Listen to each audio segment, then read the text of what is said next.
স্বাগতম আপনাকে। সব রকমের আপডেট এবং লেটেস্ট নিউজ পেতে অবশ্যই চ্যানেলটিতে সাবস্ক্রাইব করুন। ধন্যবাদ।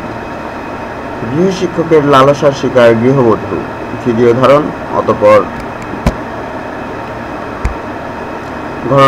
ঘটনাটি 10 মাস আগের। গৃহশিক্ষকের লালসার শিকার অভিজাত পরিবারের এক গৃহবধূ।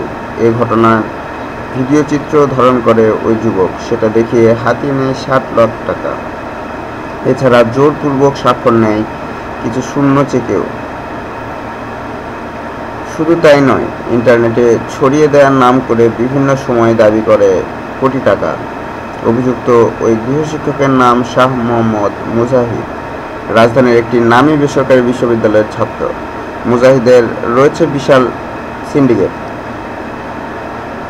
এই সিন্ডিকেটের মাধ্যমে প্রতারণার ফাঁদে পাতে সে। এ ঘটনার তাদের বিরুদ্ধে গত 11 জানুয়ারি ভাটারা থানায় পর্নোগ্রাফি আইনে একটি মামলা হয়েছে। মামলাটি করেছেন নির্যাতিতা গৃহবধূর স্বামী। তিনি জানিয়েছেন, প্রথম দিকে লোকলজ্জার ভয়ে মামলা করেননি, তবে আসামিদের অব্যাহত হুমকি প্রদান ও চাঁদা দাবিতে অতিষ্ঠ হয়ে উঠেছিলেন তারা। ফলে আইনি সহযোগিতা নিতে বাধ্য হয়েছেন। এই মামলার প্রেক্ষিতে 2 আসামিকে গ্রেপ্তার করে পুলিশ। তাদের কাছ থেকে ধর্ষণের ভিডিও সহ চাঁদা দাবির নানা আলামত জব্দ করেছে। বর্তমানে মুজাহিদ জেল হাজতে এবং মুশাহিদ জামিনে রয়েছেন। এদিকে আদালতের নির্দেশে জেল গেটে জিজ্ঞাসাবাদে মুজাহিদ ঘটনার স্বীকারোক্তি দিয়েছে। এতে আত্মসাৎকৃত 60 লাখ টাকা খরচের বিবরণও দিয়েছে। বিশ্বস্ত একটি সূত্র জানিয়েছে, মামলাটির দীর্ঘ তদন্তে ওই 2 আসামি ছাড়াও আরও 5 জনের সম্পৃক্ততা থাকার প্রমাণ পাওয়া গেছে। কিন্তু দীর্ঘদিন হয়ে গেলেও মামলার এখনও চার্জশিট দাখিল করা হয়নি।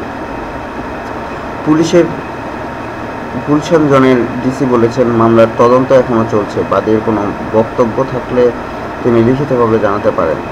মামলার সংক্ষিপ্ত বিবরণে জানা যায়, রাজধানীর ভাটারা থানাধীন বসুন্ধরা আবাসিক এলাকার অভিজাত ওই পরিবার হবিগঞ্জ জেলার চুনারুঘাট থানার মধ্য নরপুতি গ্রামের হিরামিয়ার ছেলে মোহাম্মদ শাহ মুজাহিদ গত বছর 7 আগস্ট গৃহশিক্ষক হিসেবে নিয়োগ পায়। সে বাদীর ছোট 2 ছেলে ও 1 মেয়েকে পড়াতো। এ সুবাদে সে বিভিন্ন সময় বাদীর গাড়িও ব্যবহার করত। এরপর গত 1 সেপ্টেম্বর গৃহবধূর স্বামী মামলার বাদী অসুস্থ হয়ে রাজধানীর অ্যাপোলো হাসপাতালে ভর্তি হন। এই সুযোগে মুজাহিদ ছেলে মেয়েদেরকে বেড়ানোর কথা বলে চালকসহ বাদীর প্রাডো গাড়ি নিয়ে 300 ফিট রাস্তায় যান। রাস্তায় আরও 2 জন তাদের গাড়ি প্রতিরোধ করলে চালক গাড়ি থামে তারা কারা জিজ্ঞেস করেন। এ সময় মুজাহিদ জানায় তার লোক। তারা বাচ্চাদেরকে চিপস কিনে দেয়। পরে তারা চালকসহ বাচ্চাদের অজ্ঞাত স্থানে নিয়ে চালককে পিস্তল দেখে জিম্মি করে রাখে। পরে মুজাহিদ তাদের ওই অবস্থায় রেখে বাসায় ফিরে আসে।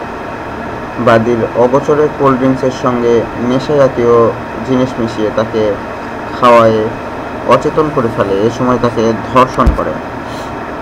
ধর্ষিতার অর্ধনগ্ন বিবস্ত্র ছবি ও ভিডিও মোবাইলে ধারণ করে। পরে গৃহবধূর জ্ঞান ফিরলে সেগুলো দেখিয়ে ব্ল্যাকমেল করে, বলে আলমারি চাবি দিতে।